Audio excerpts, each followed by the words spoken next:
Hello and a very good morning. You're tuned into First Up here on India Today. I'm Akshita Nandagopal. This Monday morning, our focus is on the spread of the Omicron variant. It's raised an alarm across the world. Unfortunately, here in India also, it's spreading fast. The nationwide tally has crossed 150 after fresh infections were reported in Kerala, Karnataka and in Gujarat. In view of the 22 Omicron cases in the national capital, Delhi Lieutenant Governor Anil Baijal has called a review meet with the DDMA and the Delhi government. Delhi Chief Minister Arvind Kejriwal, Health Minister Satyendra Jain, Niti Aayog member Dr. V.K. Paul and Delhi Chief Secretary Vijay Dev will be attending this meeting. Delhi, which has so far identified 22 cases of Omicron, is the second worst hit state after that of Maharashtra, where 48 people have so far been found to be infected by the new variant of COVID-19. The Maharashtra government has imposed prohibitory orders till December 31st. Section 144 had also been imposed across the state. The state government had also banned all big Christmas and New Year events in view of the situation. The government had cited Mumbai being a transit hub for imposing such strict curbs.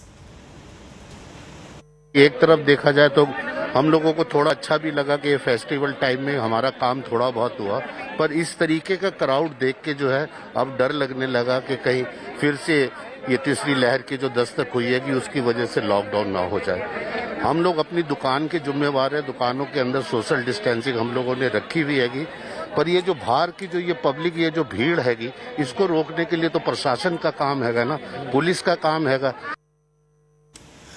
And here's a report on the ground situation in India on Omicron, how different states are dealing with the threat of a possible third wave.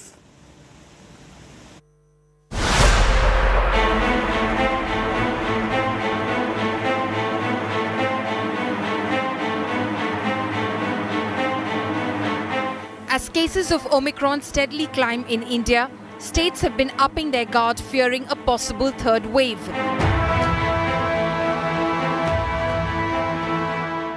Maharashtra, leading in number of Omicron cases, has tightened restrictions on mass gatherings. Mumbai police ने ये सख्त हिदायत दी है मुंबई वासियों को कि हर कीमत पर कोविड अप्रोप्रिएट बिहेवियर का पालन करना है। अब धारा 144 लगाई गई है। इसका सीधा मतलब ये है कि क्रिसमस सेलिब्रेशंस पर और न्यू ईयर सेलिब्रेशंस पर मुंबई पुलिस की खासी पैनी नजर रहेगी। Delhi, with fresh spike of Omicron, is also on vigil. After Maharashtra, it is Delhi which is witnessing highest number of Omicron cases so far. It is also a matter of concern because according to the health experts, the COVID-19's Omicron variant has much higher transmission rate compared to the other variants.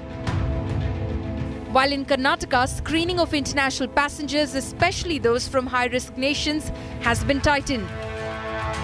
Now, with the Omicron variant of COVID-19 a clear and present danger, authorities at the Kempegowda International Airport are making sure that two things happen very quickly.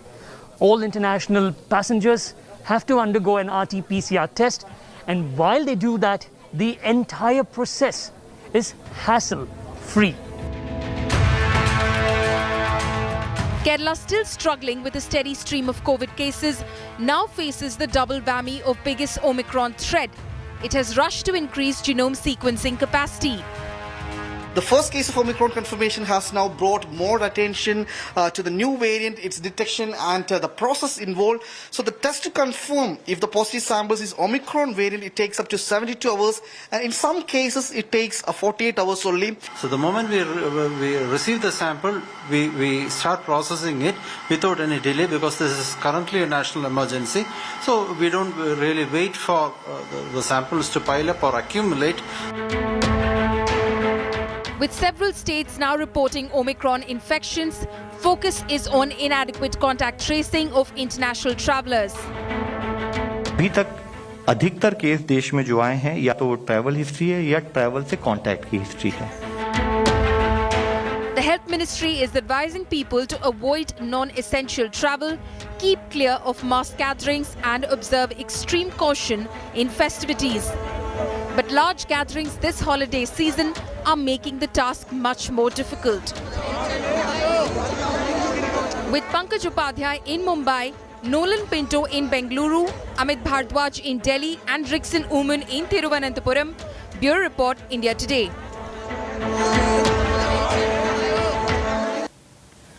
Several countries across the world are struggling right now to deal with the Omicron crisis. And that's why questions are being raised on whether it's just a matter of time before India also witnesses a similar surge. Omicron is driving the COVID wave in many parts of the world. The UK is the latest epicenter, registering record highs of daily COVID cases. It has just been 3 weeks since Omicron was first detected, but it has now become the dominant variant in the United Kingdom, overtaking the Delta. Scotland is reporting more than half the cases of Omicron. The UK government has raised an alarm. London Mayor Sadiq Khan has declared this a major incident, with mounting number of fatalities, cases more than Omicron tripling, and hospitals becoming overwhelmed again. We're incredibly concerned by the huge surge in the Omicron variant. Over the last 24 hours, we've had the largest number of new cases since this pandemic began, more than 26,000. Hospital admissions are going up, but also staff absences are going up by a massive level. So I've taken the decision, in consultation with our partners, to declare a major incident today. It is sensible for people to cut down on work or other interactions with people, including potentially social ones, which are less important to them, so that they reduce their chances of catching COVID and indeed reduce their chances of passing it on. The US is also not faring too well. Omicron has hit more than 40 states. President Joe Biden is expected to announce strict measures shortly. It is the most transmissible virus of COVID that we had to deal with thus far. It has a doubling time of about 3 days. And if things go in the United States the way they've gone in other countries, and there's no reason to believe that that won't be the case, it will soon become dominant here. The Netherlands has started a painful Christmas coronavirus lockdown.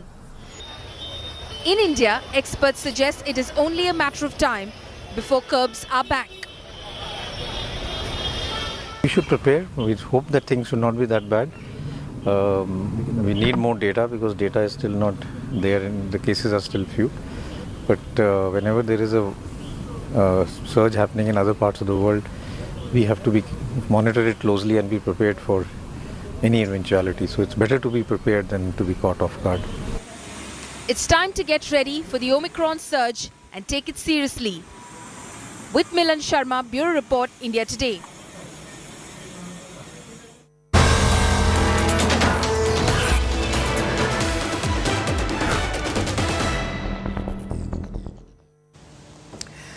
And this Monday morning, let's tell you what to expect in Parliament. The government is likely to table the bill to amend the Prohibition of Child Marriage Act in Parliament today. This bill, which has been debated over the last 1 week also, seeks the marriageable age of women to be raised from 18 to 21. The bill also seeks uniformity in the marriageable age for men and women, along with protection of girls from child marriage. This mega marriage reform, if passed, will result in changes to various personal laws as well. This comes after the Union Cabinet cleared a proposal on December 15 to introduce the bill in Parliament. A debate over the marriageable age has triggered controversy after some leaders, the likes of SP Netas T.S. Hassan and Shafiqur Rahman Bhark, had said that the appropriate age for girls to get married was between 16 and 17. So while we'll keep a watch on the debate on that reform that's taken up in Parliament today, the logjam continues over the suspension of the 12 Rajya Sabha MPs. And Parliamentary Affairs Minister Prahlad Joshi has written to floor leaders of opposition parties whose members were suspended from the Rajya Sabha, calling for a meeting in Parliament today. Opposition parties slammed the government for inviting only 5 parties. That invite from the government has gone across to the Congress, the TMC, Shiv Sena, CPI and CPIM. The parties whose MPs have been suspended. The other parties are crying foul. Congress MP Mallikarjun Kharge wrote to Prahlad Joshi calling the selective invitation unfair and unfortunate. Kharge demanded that all opposition parties be invited. TMC MP Derek O'Brien said that this invitation is a stunt by the government to disrupt the parliament's functioning. The left has called this meeting an attempt to divide opposition unity. According to sources, opposition parties will attend a meeting at Kharge's room in Parliament at about 9:45 this morning before taking a final call on whether they will accept the government's invite or not.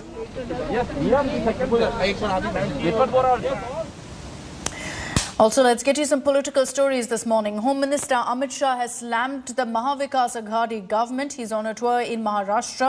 Shah trained his guns at the Maharashtra Chief Minister and Shiv Sena Chief Uddhav Thackeray, saying that he'd compromised on Hindutva for the post of Chief Minister. Addressing a gathering of BJP volunteers in Pune, Shah dubbed Congress as a dealer, Shiv Sena a broker, and said that the NCP is associated with transfers. Amit Shah ridiculed the Uddhav government, saying it's like a three-wheeler auto with punctured tires. He also sounded the bugle for the elections to the municipal corporations, including Mumbai, which is due next year. Amit Shah said the downfall of the Aghadi government will begin with the Pune local body polls. Maharashtra की अगाड़ी सरकार 3 पहिए वाली auto rickshaw है, जिसके तीनों पहिए अलग अलग दिशा में है और तीनों पहिए पंक्चर है, जो चलती ही नहीं, सिर्फ धुआं बाहर निकालती है और प्रदूषण बढ़ाती है। ये कांग्रेस, शिवसेना और एनसीपी ने नई व्याख्या बनाई। कांग्रेस ने डी पकड़ लिया, डी से उन्होंने मतलब निकाला डायरेक्ट की जगह डीलर। शिवसेना ने बी पकड़ लिया, उन्होंने ब्रोकर, और एनसीपी ने ट्रांसफर में कट मनी। हम डायरेक्ट बेनिफिट ट्रांसफर कहते हैं, ये डीलर, ब्रोकर और ट्रांसफर का बिजनेस कहते हैं। बताइए महाराष्ट्र की जनता को क्या चाहिए? डायरेक्ट बेनिफिट ट्रांसफर चाहिए या डीलर, ब्रोकर और ट्रांसफर इंडस्ट्री चलाने वाली सरकार चाहिए?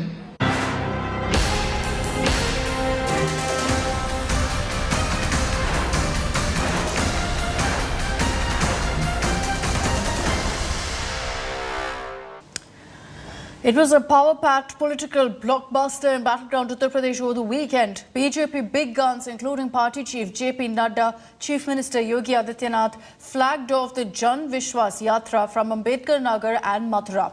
On the other hand, Priyanka Gandhi Vadra was in Congress bastion Raebareli, where she attacked the BJP over Hindutva politics.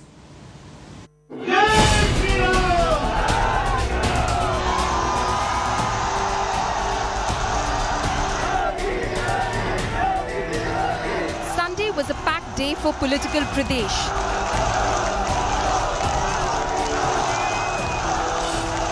Political heavyweights made their way to the poll-bound state, taking the political heat several notches up.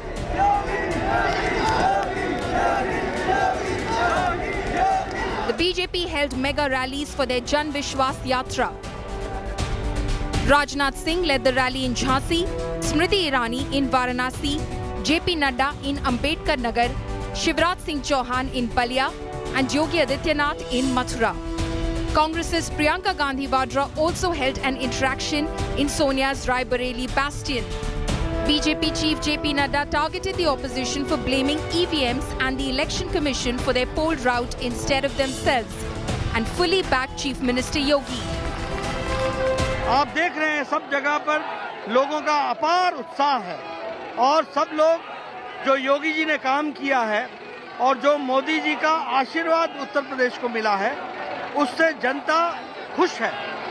ज्यादातर चुनाव में लोग जाते हैं तो anti incumbency के साथ जाते हैं। ये चुनाव प्रो इनकम्बेंसी का है। लोग योगी जी को एक बार और मौका देना चाहते हैं। Yogi, who was in Mathura, crossed swords with challenger Akhilesh Yadav over IT raids on Samajwadi Party leaders. ये जो हथकंडे अपनाए जा रहे हैं, ये तब अपनाए जा रहे हैं कि जब उन्हें पूरा भरोसा हो गया कि सरकार जा रही है उनकी। ये वापस नहीं लौट रहे हैं। ये सोचते हैं कि समाजवादी विजय तक रुक जाएगा। आपने छापा मार करके ये बता दिया है कि आने वाले समय में समाजवादी लोग ही आ रहे हैं। उत्तर प्रदेश की जनता आपको हटाने जा रही है। क्योंकि उनके द्वारा इस प्रकार के कृत्य किए जाते रहे होंगे, तो इसलिए उनको यही लगता होगा। आईटी के छापे एक रूटीन प्रक्रिया के हिस्से होते हैं, उस पे सरकार की हस्तक्षेप नहीं होता है। ये चोर की दाढ़ी में तिनका के सिवाय कुछ नहीं। The Congress continues to push the Hindu versus Hindutvavadi debate as Priyanka gunned for the BJP while playing the woman card. Hindu और हिंदुत्ववादी के में जो फर्क बना रहे हैं वो ये कह रहे हैं कि जो हिंदू धर्म सिखाता है वो यही है कि सत्य के पथ पर चलें।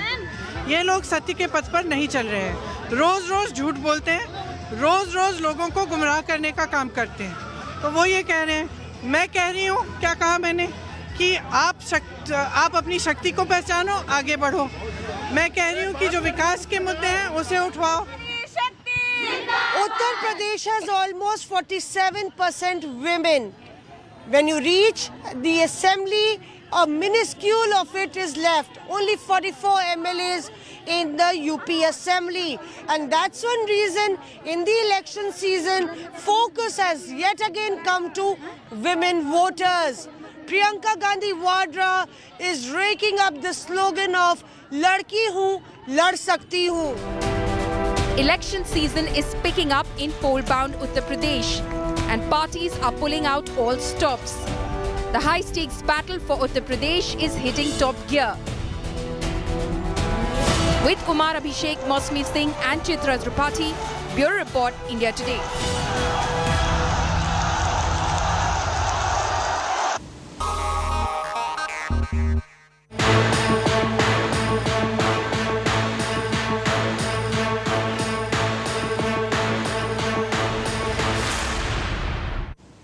Bollywood actress Jacqueline Fernandez continues to be under ED scanner in her alleged links with conman Sukesh Chandrasekhar. Remember, he's accused of a 200 crore rupees money extortion case. India Today's exclusively accessed ED's questionnaire to Jacqueline Fernandez as well as her answers, which reveal several shocking details of the investigation of the case and also her link with Sukesh. A millionaire conman, a Bollywood diva, and a money laundering case. Bollywood actress Jacqueline Fernandez is facing enforcement directorate heat over her alleged link with conman Sukesh, who is accused in a 200 crore rupees money extortion case. The Sri Lankan beauty has already been grilled 4 times by the probe agency, and the actor has made some earth-shattering revelations during the interrogation. India Today has exclusively accessed the Enforcement Directorate's questionnaire to Jacqueline Fernandez and her answers.